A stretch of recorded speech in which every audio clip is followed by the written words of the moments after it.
writing advanced DAX can seem like a mystery, but it doesn't have to be. In these videos, I'll break it down into simple and easy to follow steps that will help you to tackle real-world challenge like comparing planning versus actual, handling different levels of detail from your data. Whether you are a beginner or just feeling stuck, I'm here to show you that advanced DAX isn't as complicated as it seems. Let's simplify it together and unlock the powerful insight from your data. Hello everyone, my name is Lynn, and for those of you who don't know me, I'm a senior data analyst with experience in banking and logistics industry. Welcome to my channel where we turn chaos data into clarity. This video is a part of my data analytics series where we help Excel property, a fast-growing property chain, make sense of their chaotic timesheet data. So far, we've set a clear goal, learned the magic of Power Pivot and DAX, and built a solid data model that connects multiple tables seamlessly. In the last video, we've unlocked the power of time intelligence, making tricky time-space calculation much more efficient. If you're just joining here today, I recommend starting from the beginning to make the most out of today's sessions as we build up knowledge through each episode. For today's video, we've dived into advanced DAX to tackle real-world business challenges, planning versus actual. First, we will take a closer look at the problem, that is the difference in data granularity, like the yearly planning versus the daily actual, and define some strategy on how to approach the problem. Then we'll dive into writing advanced DAX formula to solve these challenges step by step. You will learn advanced techniques like how to derive a calculated table from the data model. And finally, we will perform a variance analysis to compare planning versus actual. We will put everything together and draw insights, helping Excel property make data-driven decisions. Now before we start, make sure to download the data file using the link in the description box. There's also a timeline to help you to navigate through all the sections of the videos. Please feel free to pause, rewind to follow along at your own space. And don't forget to like the video if you find it helpful. This will really help me with the YouTube algorithm. And subscribe to my channel so you don't miss out on any of the future data analytics episodes. Ready to master advanced DAX? Let's dive into it.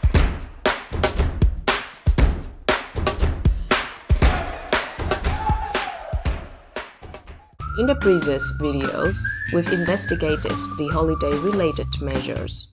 Now, let's take a closer look at the Workday-related measures. I'm gonna quickly copy this pivot table and paste it right here. Now, kick out all the holiday-related measures and add in the Workday-related measures. And what do I see here? We face the same issues of different granularity like before with the planning holiday measure. We previously ignored the mathematical issues with the planning holiday measure, leaving the yearly figures in the quarterly level. Makes sense because people plan their holiday at the yearly level. However, for the planned workday, we cannot ignore this problem anymore because business operates on a daily basis.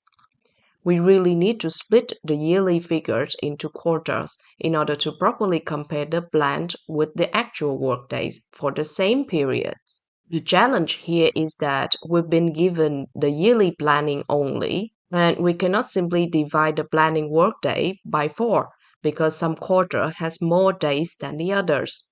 So how do we properly assign a lower granularity like quarter or month for the yearly planning workdays for accurate comparisons? Well, it's time we write some advanced DAX formula.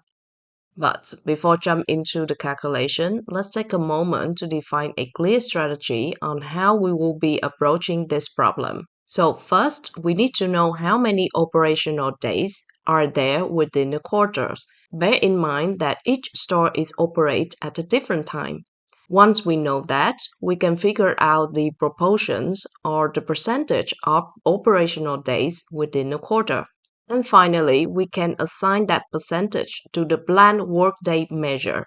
So we will be creating 2 extra helper measures, and then we will use them to adjust the current yearly planning workday measures.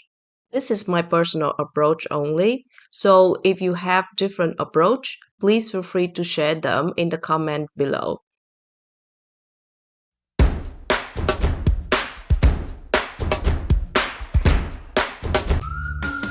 I prefer to write these complex DAX formula in Power Pivot data model, so let's bring it up real quick. Now I'm going to write the helper measures in the stored table. Alright, let's start with the first measure, operational days. Also, I'm gonna quickly make the formula bar bigger so that we have more space to write our formula. Now, how are we going to calculate this measure? There is one trick that I always use when facing complicated problem in writing DAX. First, I will get all the data needed for the calculation with the right level of details. And then second, from that data set, I will perform the calculation like sum, count, or average. As you might spot out already, I'm referring to the evaluation contexts. Alright, let's apply this methodology to solve our problem. I'm going to quickly note down these two steps here. Now for the first step, we all know that the operational days are coming from the timesheet table, the date column. We need to account these days for all of the employees. Now we know that each store opens from a different time. So to make sure that the operational dates are eligible, we need to compare it with the opening day from the store table. So basically, we're gonna need to do two steps. We're gonna need to combine all the table with the necessary information. And then we're going to compare the dates between the two tables to find out the eligible operating day. Alright, now for this step, we need a function that can summarize different columns from different table into one single table as a base. So what would be the best function to perform this calculation? And guess what? We have just the perfect function for the job. It's the summarize function. Summarize allows you to group data into temporary table, a calculated table, which live inside the DAX formula, meaning that you don't need to create a new table in your data model for this specific analysis. Everything will happen within the DAX engine inside of the formula. Now, what's special about the calculated table created by the summarize function is that it contains only the unique combination of rows based on the column you specify. Alright, so let's type here summarized. The first argument of the formula is the starting table. A tip here is to start with the fact table, the table with the lowest granularity. Why is that? Because by putting the facts table as the starting point, you will be able to expand your lookup capability, meaning that from the fact table, you can access the information from order dimension table within your data model. The following arguments are what column you want to summarize. In other words, the column you want to pull to this calculated table. So from the timesheet table, we want to pull the employee's ID column and the date column. From the store table, we want to pull the store opening day. Okay, so we have our baseline ready.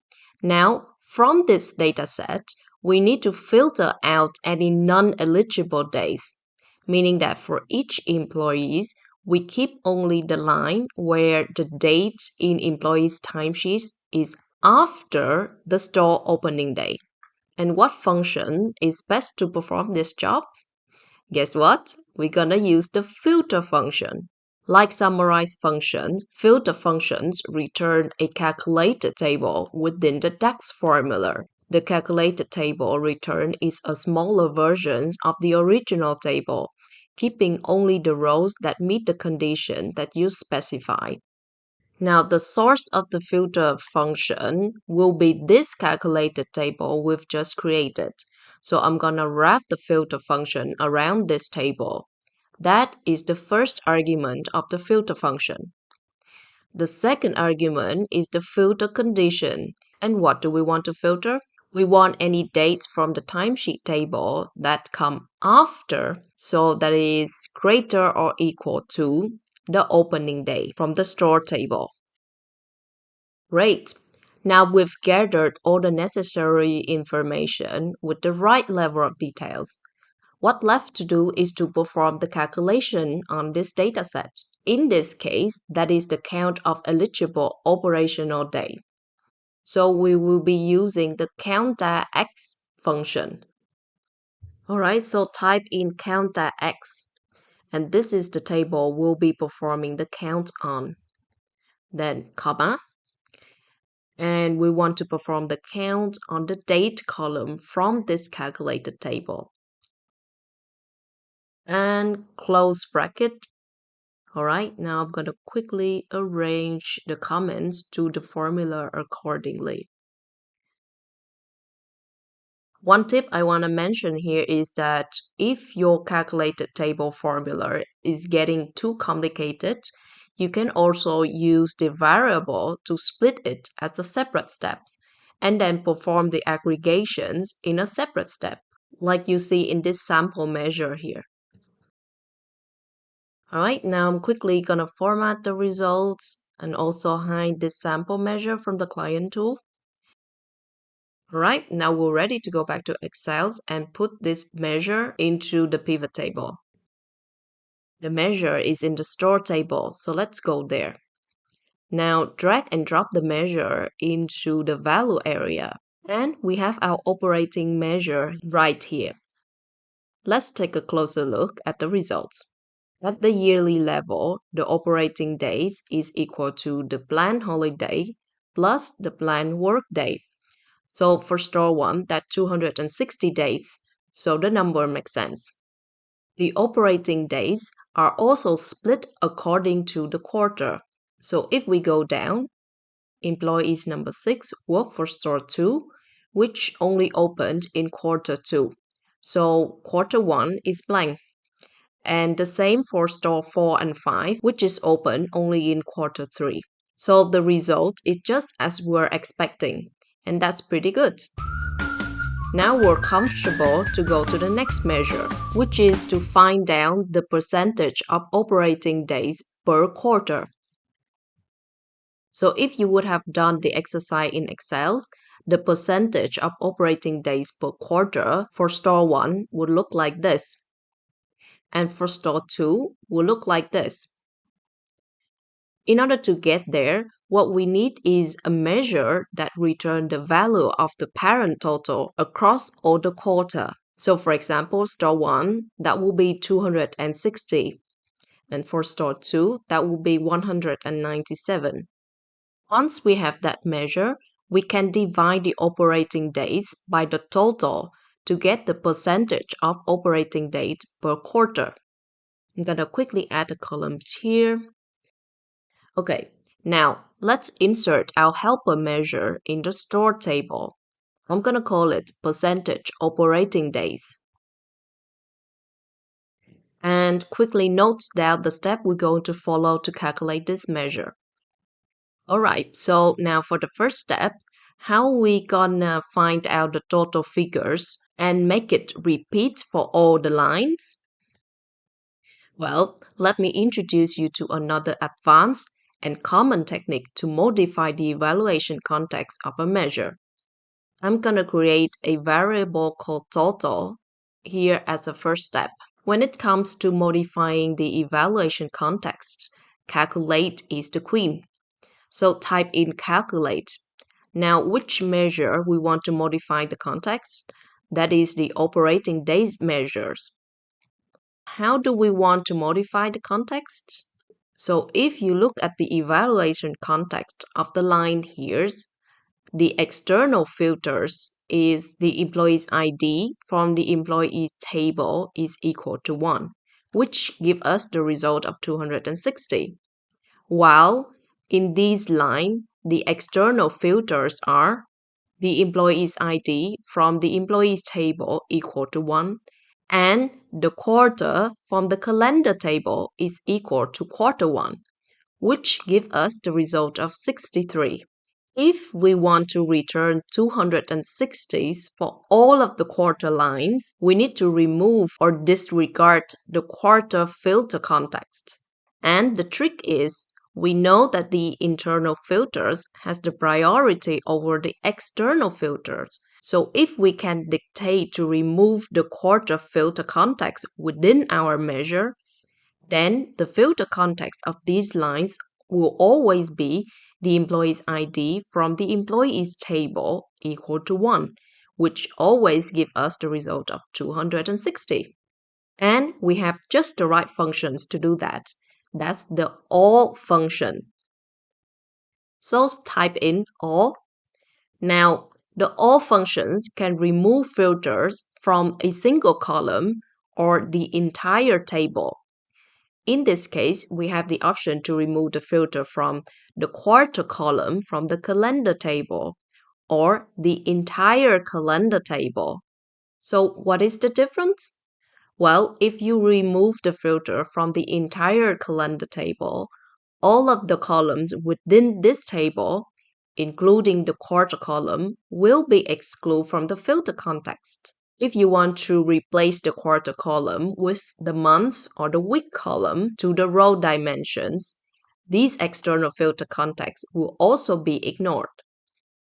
This is the most optimal option, so I'm gonna go with removing filter from the entire calendar table. Okay, now close brackets and return the total as the result. Check DAX formula, there's no error. Now hit OK. And we have exactly what we wanted. The total value repeated regardless the filter context coming from the calendar table. In this case, that is the quarter column. Alright, now we're good to go to the next steps. Let's find back our measure. So right-click on the measure and edit measure. I'm gonna call the second variable as ratio and simply use the divide functions to divide the operating days by the total. And if there's nothing, then I will return it as blank. And update the return statement to ratio. Check formula, no error. Now format the measure as percentage and hit OK. And the result is just as what we've expected. We don't need these columns anymore, so let's delete them. Right, now we have everything we need to properly assign the yearly planned workday to the quarterly level. Of course, you can create a separate adjusted planned workday measures simply by multiplying the existing planned workday with the percentage operating day. However, since my planned work hours is linked to my planned work date measures, so I'm gonna make the adjustment within the planned work date measure itself. So let's find back our planned workday measures. Right-click and edit.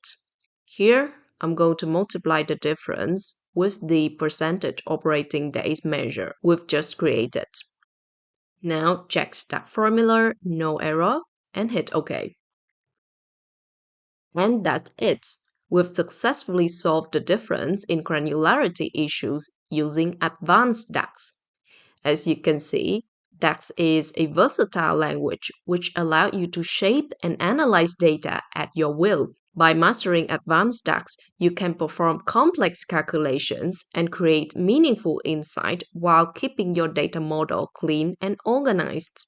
Throughout this series, we've explored these DAX features step by step, and you are now fully equipped with advanced techniques to analyze your data like a pro.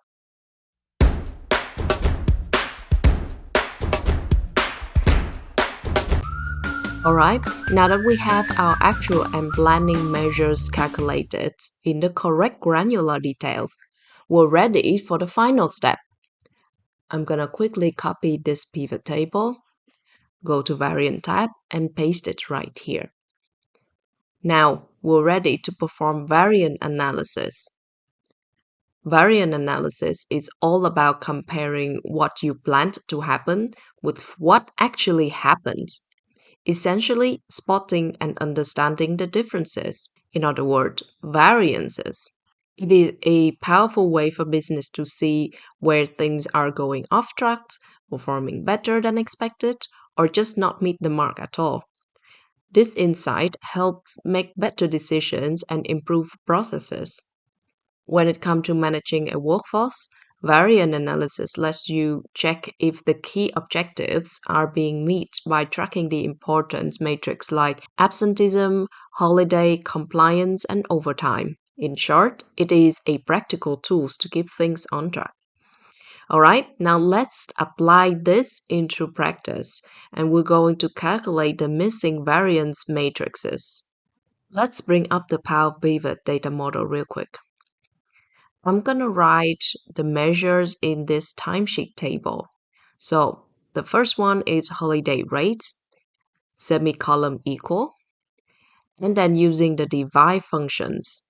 The numerator will be the actual holiday measures, and the denominators will be the planning holiday measure, and return blank if there's no results. Close the bracket and hit enter. All right, very simple. Now I'm going to quickly replicate this formula to other variance measures. Now format all the measures. All right, and we're good to go back to Excel. And let's start putting our measures in the pivot table, starting with the holiday related measures.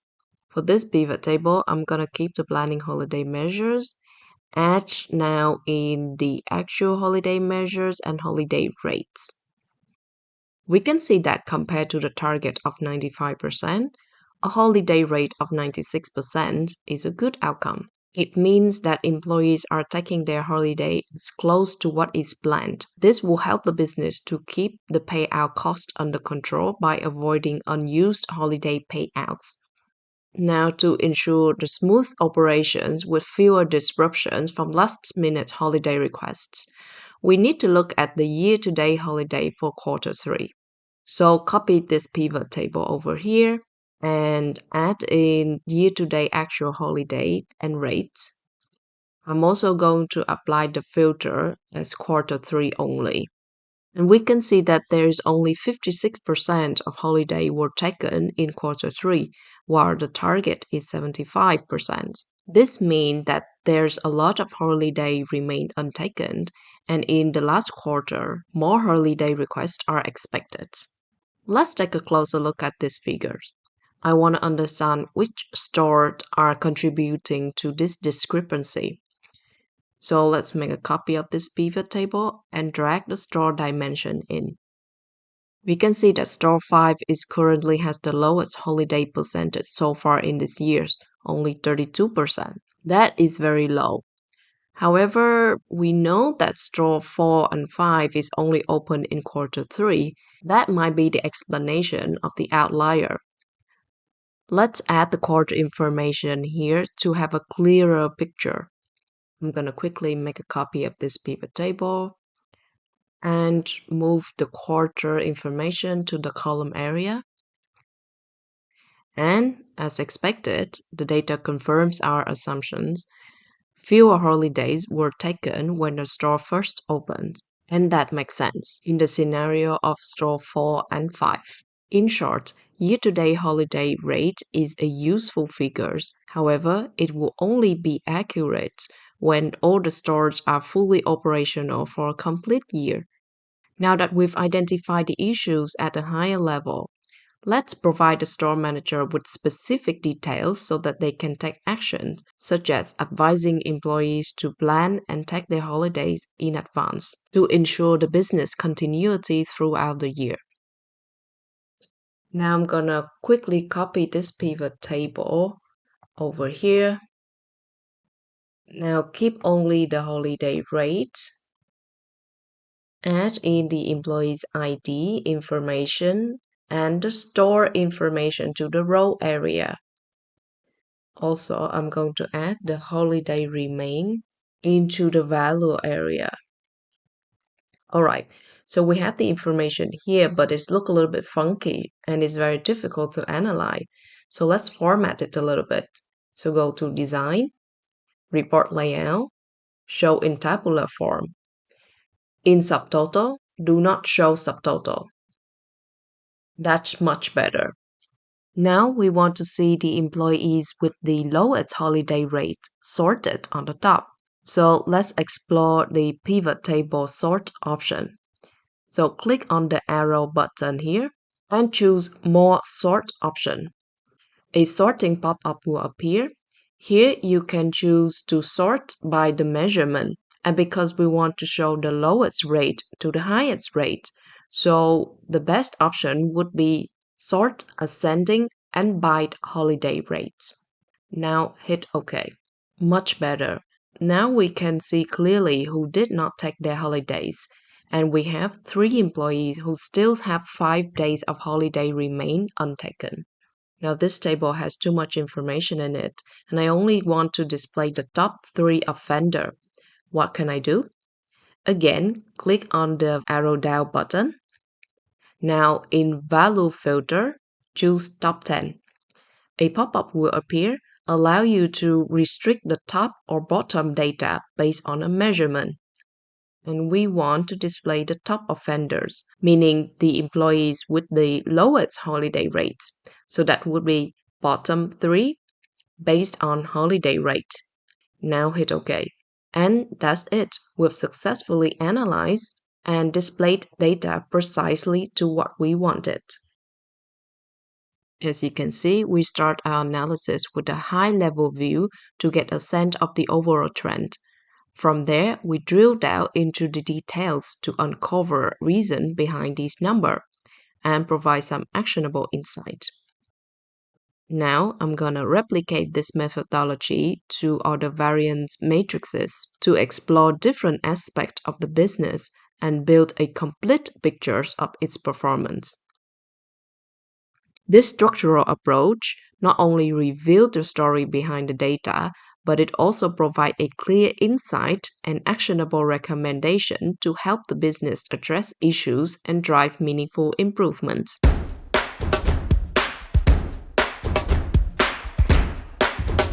Congratulations, you've done it! You've reached the final episode of our data analysis journey. In this part of the series, we build a strong foundation in Power Pivot and DAX, progressing from the basics to advanced technique. We explore the Power Pivot interface, master the fundamental of DAX concepts like calculated measure and calculated column, and advanced concepts like evaluation context and calculated table. We also build a strong foundation in data model, allowing multiple tables to communicate with each other. And we also use time intelligence, making time-based calculation much easier. Now you are equipped with powerful knowledge to write powerful advanced DAX measure to analyze any dataset with ease. Apply these techniques in your work and share your story with me in the comment below. I love to hear from you. But our journey doesn't end here. Now that we've calculated all the metrics and draw some insight from the data, we are ready to present our findings to stakeholders. In the next part of the series, we'll dive into visualizing our findings to help Excel property management team quickly grasp the concept and make better business decisions. Stay tuned as we dive into data visualization, exploring how to turn number into compelling visual, making data speak to your audience. I hope you found today's tutorial helpful, and I hope that it empowers you to take control of your data like never before. If you enjoyed these videos, please give us a thumbs up and share it with your friends and colleagues. If you have any questions or feedback, drop them in the comment below. I'd love to hear from you.